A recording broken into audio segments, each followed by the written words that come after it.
कह रहा है सवाल ये नहीं है।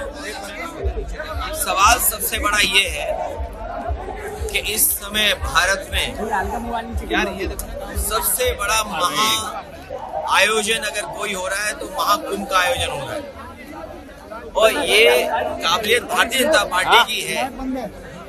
किसी भी महाआयोजन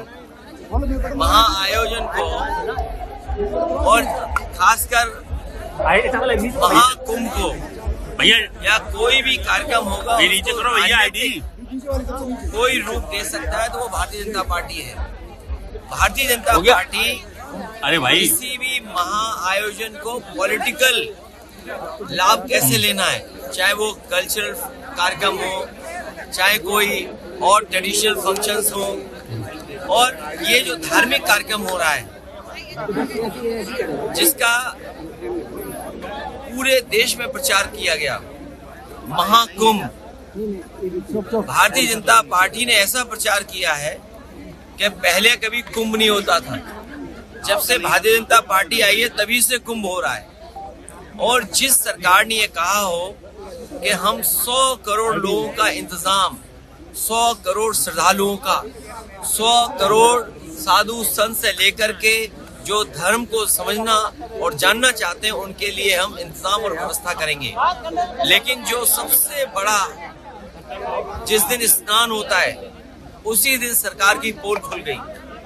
हर दिन हम सुनते हैं कि इतने लोगों ने स्नान किया, इतने लोगों ने डुबकी लगाई, और गिनती बढ़ती चली जा रही है। जो गिनती हम लोग समझ रहे हैं वो आज के बाद शायद 65 या 70 करोड़ लोग तक पहुंच गए होंगे। ये सरकार जानबूझ करके गिनती कम बता रही है, क्योंकि 60-70 करोड़ के इंतजाम की अगर कभी स्टडी होगी, मैनेजमेंट कैसे किया, उस आयोजन को कैसे किया, अगर उसकी स्टडी होगी तो इनकी पोल खुल जाएगी।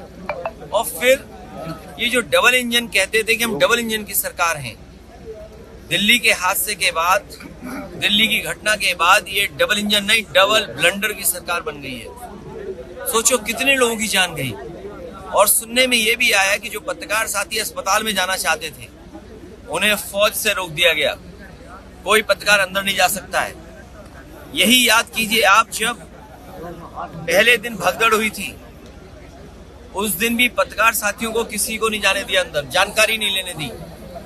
जो कहते थे महाकुंभ उनका डिजिटल है, जो ये कहते थे महाकुंभ में हम ड्रोन रखेंगे व्यवस्था के लिए, बताइए जिन्हें गिनती 50 करोड़ 60 करोड़ की गिनती आती है वो ये डिजिट, ये आंकड़े नहीं बता पा रहे हैं कि कितने लोगों की जान गई है।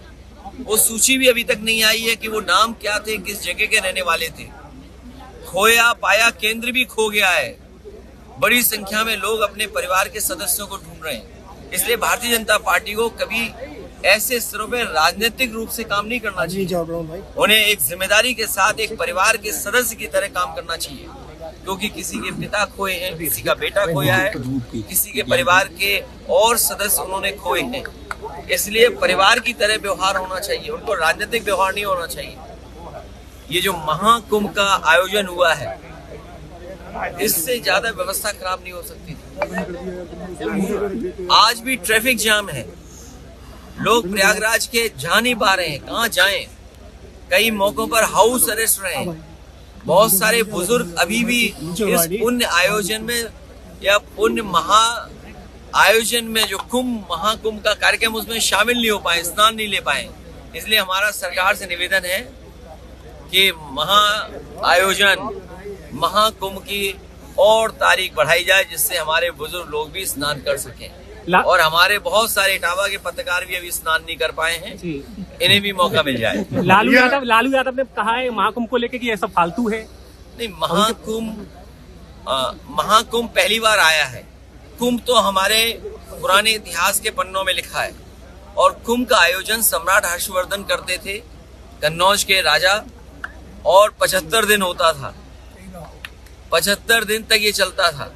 और जब सम्राट हर्षवर्धन जाते थे कुंभ में तो सभी धर्मों के लोगों को बुलाते थे, सभी धर्म के लोग वहां आते थे, कुंभ के आयोजन में शामिल होते थे, और दान होता था, स्नान होता था।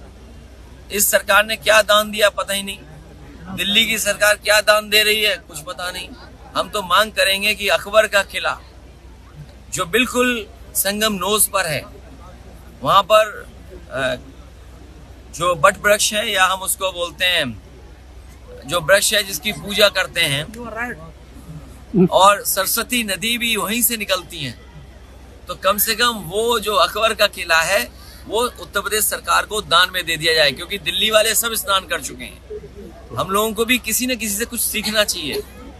इस बार हम लोगों ने महाकुंभ में जो सीखा है वो वस्त्र पहन करके स्नान करना चाहिए, यही सीखा है। भैया